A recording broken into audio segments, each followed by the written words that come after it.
¿Cuáles son los artículos determinados en español? Mira este vídeo y apréndelos.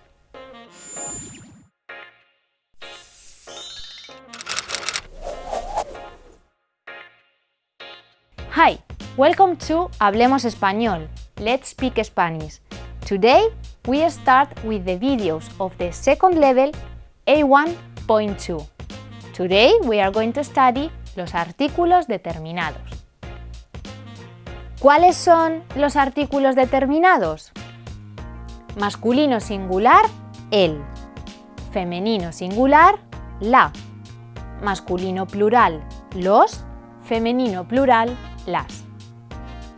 Usamos los artículos determinados cuando 1. Hablamos de alguien o algo conocido. Por ejemplo, los abuelos de Katy son muy simpáticos. El abuelo se llama Eduardo, es bajito y muy moreno. 2. Cuando hablamos de algo único. Por ejemplo, la sobrina de Marta es profesora. Marta solo tiene una sobrina. 3. Con el verbo estar. El libro está a la derecha del cuaderno. Pero, ojo, el artículo determinado masculino singular, el, se contrae con las preposiciones a y de.